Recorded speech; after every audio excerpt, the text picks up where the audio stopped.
മോഹൻലാലിനെ വീണ്ടും ഒരു തനി നാടൻ സ്റ്റൈലൊക്കെ കണ്ട സിനിമയാണ് തുടരും എന്ന സിനിമ. വലിയ ഹിറ്റാണ്, ഹിറ്റായിക്കൊണ്ടിരിക്കുന്ന സിനിമയാണ്. ഒരുപക്ഷെ എമ്പുരാന് ശേഷം തകർത്തടിയ ഒരു സിനിമ തന്നെയാണ് തുടരും.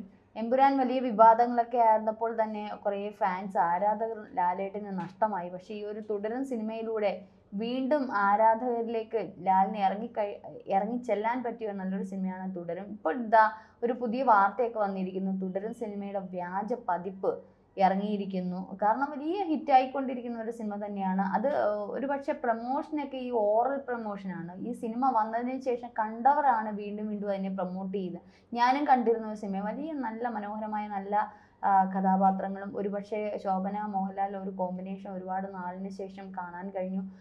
അവരുടെ ഒരു ഈ പറഞ്ഞതുപോലെ കോമഡി ആയാലും ഫാമിലി ആണെങ്കിലും ഒരു ലവ്, ഇതൊക്കെ വലിയ രീതിയിൽ പ്രേക്ഷകർക്ക് നല്ലൊരു വിഷ്വൽ മൂഡ് തന്നെ ക്രിയേറ്റ് ചെയ്യുന്ന നല്ലൊരു സിനിമ തന്നെയാണ് തുടരിൻ്റെ റിവ്യൂ ഒക്കെ നമ്മളന്ന് ചെയ്തിരുന്നു. ഇപ്പോൾ ഇതാ തുടരിൻ്റെ സിനിമ വ്യാജ പതിപ്പ് കൈയോടെ പിടികൂടിയിരിക്കുകയാണ്.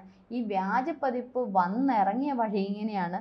ബസ് യാത്രക്കാരൻ ഫോണിൽ സിനിമ കാണുന്ന ദൃശ്യങ്ങൾ ഏഷ്യാനെറ്റ് ന്യൂസിനാണ് അങ്ങനെ ലഭിച്ചത്. അതായത് ബസ്സിൽ തൃശ്ശൂർ ഷൊർണൂർ റൂട്ടിൽ ഓടുന്ന ബസ്സിൽ നിന്നുള്ള ദൃശ്യങ്ങളാണിവ. വ്യാജപ്പതിപ്പ് പ്രചരിപ്പിക്കുന്നവർക്കെതിരെ കർശന നടപടി സ്വീകരിക്കാനാണ് ഇപ്പോൾ നിർമ്മാതാക്കളുടെ തീരുമാനം. കാരണം ഈ തൃശ്ശൂർ ഷൊർണൂർ റൂട്ടിൽ ഓടുന്ന ബസ്സിൽ നിന്നുള്ള ഒരു ബസ് യാത്രക്കാരൻ്റെ ഫോണിൽ, അതായത് നമ്മളൊക്കെ ഇനി സൂക്ഷിക്കുക, ഇങ്ങനെ ഇരുന്ന് സിനിമയൊക്കെ ഫോണിലും ട്രെയിനിലും ഒക്കെ ഇരുന്ന് കാണുമ്പോൾ ചുറ്റുമുള്ള ആൾക്കാർ ഇത്തരത്തിലുള്ളവരായിരിക്കും. അപ്പോൾ അവർ ഇതുപോലെ എന്താ ഈ കംപ്ലൈൻ്റ് ഒക്കെ ചെയ്യും. അപ്പോൾ തുടരുമെന്ന സിനിമ സുഖമായിട്ട് ബസ്സിൽ ഇരുന്ന് യാത്ര ചെയ്തപ്പോൾ ഇരുന്ന് കണ്ടുകൊണ്ടിരുന്ന അത് മറ്റൊരാൾ കാണുകയും ട്രാഫിക്കിൽ വെച്ച് മറ്റൊരാൾ കാണുകയും ആളെടുത്ത് എന്ത് ചെയ്തു, കംപ്ലൈൻറ്റ് കൊടുക്കുകയൊക്കെയാണ് ചെയ്തത്. അപ്പം ട്രെയിനിലും ബസ്സിലും ഒക്കെ ഇരുന്ന് ഈ ബോറിംഗ് ഒക്കെ മാറ്റാൻ വേണ്ടി സിനിമകളൊക്കെ ഇരുന്ന് കാണുക. അത് വ്യാജ പതിപ്പ് കാണാതിരിക്കുക.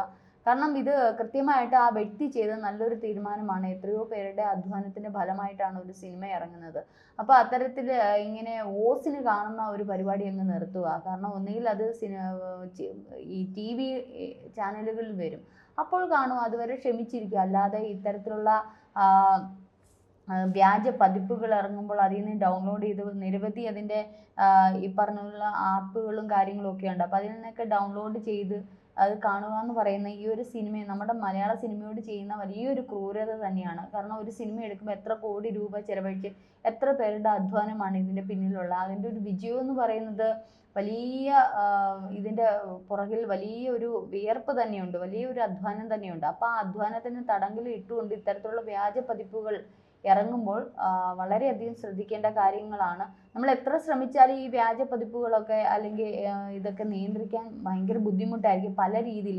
ഒരിക്കൽ എമ്പുരാൻ സിനിമ ഇറങ്ങിയപ്പോൾ ഇത് ആഫ്രിക്ക പോലുള്ള രാജ്യങ്ങളിൽ നിന്ന് തന്നെ ഇവിടുന്ന് അങ്ങോട്ടേക്ക് പോയി അവിടുന്ന് ആപ്പിലൂടെയൊക്കെ തന്നെയാണ് ഇത് ജനങ്ങളിലേക്ക് എത്തിയത്, ഈ എമ്പുരാൻ സിനിമയുടെ വ്യാജപ്പതിപ്പ്. അപ്പോൾ അത്തരത്തിൽ ഇങ്ങനെയുള്ള ഒരു ലോബി തന്നെ പ്രവർത്തിക്കുന്നുണ്ട്. കാരണം ഇവിടെ ഇരുന്ന് ചെയ്യുമ്പോൾ ഒരു പക്ഷേ സൈബർ പോലീസ് അതേപോലെ സൈബർ സെക്യൂരിറ്റി ഒക്കെ ഉള്ളതുകൊണ്ട് ഇവർക്ക് കണ്ടെത്താൻ എളുപ്പമായിരിക്കും എവിടെ നിന്നാണ് ഇത് സംപ്രേഷണം ചെയ്ത് അല്ലെങ്കിൽ ഏത് ആപ്പ് ത്രൂ ആണ് ഇത് സെൻഡ് ആക്കിയിരിക്കുന്നത് കൃത്യമായിട്ട് അറിയാൻ പറ്റും. പക്ഷേ ഇത്തരത്തിൽ മറ്റുള്ള അന്യ രാജ്യങ്ങളിലേക്ക് പോകുമ്പോൾ അവിടെ വ്യാജമായിട്ടുള്ള ഇത്തരത്തിൽ പ്രവർത്തിക്കുന്ന കുറേ ആൾക്കാരുണ്ട്. അപ്പോൾ അവരുടെ ഒരു ഗ്രൂപ്പ്, ഒരു ലോബി തന്നെയുണ്ട്. ഈ സിനിമ തന്നെ നശിപ്പിക്കാൻ പറ്റുന്ന ലോബി തന്നെ ഈ കൂട്ടരുടെ ഇടയിലുണ്ട്. അപ്പോൾ ഇത്തരത്തിൽ അവരിലേക്ക് എത്തുക, അവരാണ് ഇങ്ങനെയുള്ള ഡീലിങ്ങും ഡിസ്ട്രിബ്യൂഷനും ഒക്കെ ചെയ്യുന്ന പല ആപ്പുകളിലൂടെ ചെയ്യുന്നത്. അത് ഒരു പക്ഷെ ഒരു സിനിമയെ നശിപ്പിക്കാൻ വേണ്ടി തക്ക രീതിയിലുള്ള ലോബികൾ പ്രവർത്തിക്കുന്നുണ്ട്. മറ്റാരെങ്കിലും വഴി ഇത്തരത്തിൽ പൈസയൊക്കെ കൊടുത്ത് തകർക്കാൻ വേണ്ടി ശ്രമിക്കുന്നവരുണ്ട്. അല്ലാതെ പുതിയ സിനിമകൾ ഇറക്കി മറ്റുള്ളവരിലേക്ക് എത്തിക്കുന്നവരുമുണ്ട്. അപ്പം ഒട്ടുമിക്ക ഈ തകർന്ന സിനിമകളൊക്കെ നമ്മൾ ആരോടെങ്കിലുമൊക്കെ ചോദിച്ചാൽ അപ്പോൾ അവർ പറയുന്ന കേൾക്കാം, ഞങ്ങൾ കണ്ടിരുന്നു ആ സിനിമ. മിക്ക കുട്ടികളും പ്രത്യേകിച്ച് യുവാക്കളൊക്കെ കണ്ടിരുന്നു. പക്ഷെ അതേസമയം ഈ സിനിമ തകർന്നു എന്നും നമ്മൾ കൃത്യമായിട്ട് അറിയാൻ പറ്റും. കാരണം സാമ്പത്തികമായിട്ട് ഇവർക്ക് കിട്ടിയ ലാഭമല്ലായിരിക്കും, നഷ്ടമായിരിക്കും. പക്ഷെ എല്ലാവരും സിനിമ കണ്ടിട്ടും ഉണ്ടായിരിക്കും. അതെങ്ങനെ കണ്ടു എന്നുള്ളത് വരുമ്പോഴാണ് ഇത്തരത്തിൽ ആപ്പുകളൊക്കെ യൂസ് ചെയ്ത് ഡൗൺലോഡ് ചെയ്ത് സിനിമ കാണുക. പക്ഷെ അത് നമ്മുടെ മലയാള സിനിമയോട് ചെയ്യുന്ന വലിയൊരു ക്രൂരതയാണ്. നിങ്ങൾക്കൊരു സിനിമ കാണാൻ ആഗ്രഹിക്കുന്നുണ്ടെങ്കിൽ അത് നമ്മൾ ഒന്നീ പണം മുടക്കി തിയേറ്ററിൽ പോയി കാണുക, അല്ലെങ്കിൽ എന്താണ് OTT പ്ലാറ്റ്ഫോമിൽ വരും. അത്തരത്തിലുള്ള OTT പ്ലാറ്റ്ഫോമുകളൊക്കെ എടുത്തിട്ടുള്ളവർക്ക് അതുവഴി കാണാം. ഇനി അതല്ല എന്നുണ്ടെങ്കിൽ നിങ്ങളുടെ എന്തെങ്കിലും ഒരിക്കൽ ഇതേപോലെ ചാനലുകളിൽ വരും. അല്ലാതെ നമ്മൾ ഇത്തരത്തിലുള്ള ആൾക്കാരെ നമ്മൾ പ്രൊമോട്ട് ചെയ്യരുത്, അതിന് വേണ്ടിയിട്ട് നമ്മൾ കാണാൻ നിൽക്കരുത്. ഒരുപക്ഷെ നമ്മൾ കണ്ട് ആസ്വദിക്കുന്ന 2.5 മണിക്കൂറത്തെ ഈ ഒരു സിനിമ എത്രയോ വർഷങ്ങളുടെ അധ്വാനത്തിൻ്റെ ഫലമായിരിക്കും എന്ന് നിങ്ങൾ ചിന്തിക്കുക. ഒരു ക്രിയേറ്റീവ് മൈൻഡിനെ നമ്മൾ അത് തളർത്തുന്നതിന് തുല്യമാണ്. നമ്മൾ ഈ ഒരു 2 മണിക്കൂർ 2.5 മണിക്കൂർ കാണുന്ന സിനിമ ഒരു പക്ഷേ 3-4 വർഷം ചർച്ചകളിലൂടെയും തിരക്കഥകൾ മാറ്റി എഴുതിയും കുറിച്ചും പല പ്രൊഡ്യൂസറിനെ കണ്ടും പല ഡയറക്ടറിനെ കണ്ടും അല്ലെങ്കിൽ ഇതിൻ്റെ നടന്മാരെയും കാസ്റ്റിംഗ് കോളും ഒക്കെ വിളിച്ച് ഇതിൻ്റെ ടെക്നിക്കൽ ടീമിൻ്റെ അധ്വാനം 1 മാസം 1.5 മാസം അല്ലെങ്കിൽ 3-4 മാസം ഒക്കെ ചിത്രീകരണം ചെയ്ത് എത്ര കോടി രൂപ എത്ര ടൈം സ്പെൻഡ് ചെയ്തിട്ടായിരിക്കും ഒരു ഡയറക്ടർ അല്ലെങ്കിൽ ഒരു തിരക്കഥാകൃത്ത് ഒരു സിനിമ എന്നുള്ള രീതിയിൽ ഇത് പ്രേക്ഷകരുടെ മുന്നിൽ എത്തുന്നതെന്ന് ചിന്തിക്കേണ്ടിയിരിക്കുന്നു. അപ്പോൾ ഇത് വലിയൊരു കുറ്റം തന്നെയാണ്. വലിയൊരു കുറ്റം എന്ന് പറഞ്ഞാൽ പോരാ, വലിയൊരു കുറ്റം തന്നെയാണ് ഇത് ചെയ്യുന്നത്.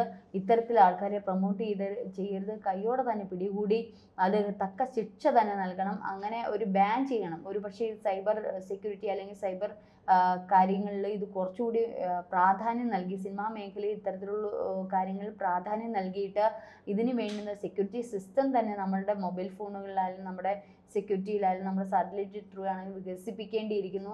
ഇത് എത്ര വികസിപ്പിച്ചാലും പുതിയ കാരണം മനുഷ്യൻ്റെ ബുദ്ധി ഇങ്ങനെ വർദ്ധിച്ചുകൊണ്ടിരിക്കുകയല്ലേ. മനുഷ്യൻ്റെ ബുദ്ധി ഒരെണ്ണം തടയിടുമ്പോൾ അടുത്ത രീതിയിലേക്ക് മനുഷ്യൻ കിടക്കും.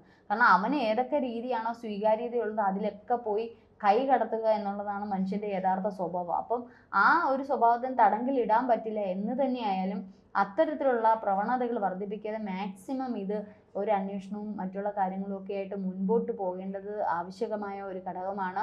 മാത്രമല്ല ഇത് കാണുന്ന പ്രേക്ഷകർ ഇത് വേണ്ട, ഇത് കിട്ടുമ്പോൾ വേണ്ട, അത് നമ്മൾ സ്വയം ചിന്തിക്കേണ്ടിയിരിക്കുന്നു. പ്രത്യേകിച്ച് മലയാളികൾ, നമ്മുടെ മലയാള സിനിമ എപ്പോഴും സാമ്പത്തിക പ്രതിസന്ധിയിലും ഒക്കെയാണ്. ഇപ്പോൾ അടുത്തടുത്തുള്ള സിനിമകളെല്ലാം 8 നില പൊട്ടുന്ന രീതിയിലാണ് പോയിക്കൊണ്ടിരിക്കുന്നത്. ഒരു പക്ഷെ അതൊക്കെ ഇതിൻ്റെ പ്രധാന കാരണമാകും. കാരണം ഇതിപ്പം തിയേറ്ററിൽ പോയി കാണേണ്ടുന്ന കാര്യമില്ല പറഞ്ഞുകൊണ്ട് നമ്മുടെ കൈവിരൽ തുമ്പിൽ നിൽക്കുന്ന ഒരു സംഗതി ആകുമ്പോൾ അവിടെ ഇരുന്ന് കാണും. തിയേറ്ററിൽ കാശ് കൊടുത്ത് പോകണ്ടല്ലോ എന്ന് തിരുമ്പും. പക്ഷെ അത് മാറ്റേണ്ടതായിട്ടുണ്ട്. നാം ഓരോരുത്തരുമാണ് ചിന്തിച്ച് ഇതിൽ നിന്ന് മാറേണ്ടുന്നത്. ഇത് പാടില്ല. നമ്മളൊരു തെറ്റ് ചെയ്യുമ്പോൾ ഇത് പാടില്ല. എത്രയോ പേരുടെ അധ്വാനമാണ് ഞാൻ വെറുതെ ഒരു കൈവിരൽ കൊണ്ടിട്ട് സ്ക്രോൾ ചെയ്തിരുന്ന് കാണുന്നത്. അത് വേണ്ട. അത് എവിടുന്നെങ്കിലും കിട്ടുന്ന സ്രോതസ് ഉണ്ടെങ്കിൽ നിങ്ങളത് പ്രധാനപ്പെട്ട അന്വേഷണ ഉദ്യോഗസ്ഥരെ അല്ലെങ്കിൽ പറഞ്ഞ സിനിമയുമായി ബന്ധപ്പെട്ട ആൾക്കാരെ അറിയിക്കുമ്പോൾ അവരതിന് വേണ്ടുന്ന തടയിടും. അല്ലാതെ നമ്മളെന്താ ഒരാളുടെ അധ്വാനത്തിൻ്റെ ഫലം നമ്മൾ വെറുതെ പോയി എടുക്കുന്നത് എത്രമാത്രം ശരിയാണ് എന്നുള്ളത് സ്വയം നമ്മൾ ചിന്തിച്ച് സ്വയം പ്രവർത്തിക്കുക. കാരണം എന്ത് തന്നെയാലും ഇപ്പോൾ തുടർന്ന് സിനിമയിലെ നിർമ്മാതാവ് ഉൾപ്പെടെയുള്ളൊരു ഇതിന് വേണ്ടുന്ന കാര്യങ്ങളുമായിട്ട് മുമ്പോട്ട് പോവുകയാണ്. ഇത് പോലീസിനെ സമീപിക്കാൻ തന്നെയാണ് ഇവരുടെ തീരുമാനം. ചിത്രത്തിൻ്റെ ബജറ്റിൽ ലഭിക്കുന്ന കളക്ഷനും വെച്ച് നോക്കിയാൽ മലയാള സിനിമയിൽ സമീപകാലത്ത് ഏറ്റവും ജനപ്രീതി നേടിയ ഒരു ചിത്രം തന്നെയാണ് തുടരും. ഏപ്രിൽ 25-നാണ് ഈ ചിത്രം റിലീസ് ചെയ്തത്. വലിയ പബ്ലിസിറ്റി ഒന്നും ഇല്ലായിരുന്നു. നമുക്കറിയാം ചിപ്പി ഹസ്ബൻഡ് രഞ്ജിത്ത് ഒക്കെയാണ് ഇതിൻ്റെ നിർമ്മാതാവായിട്ടുള്ളത്. അപ്പം ഈ ഒരു ചിത്രം വരുന്നതിന് മുമ്പ് തന്നെ എമ്പുരാനായിരുന്നു വന്നിരുന്നത്.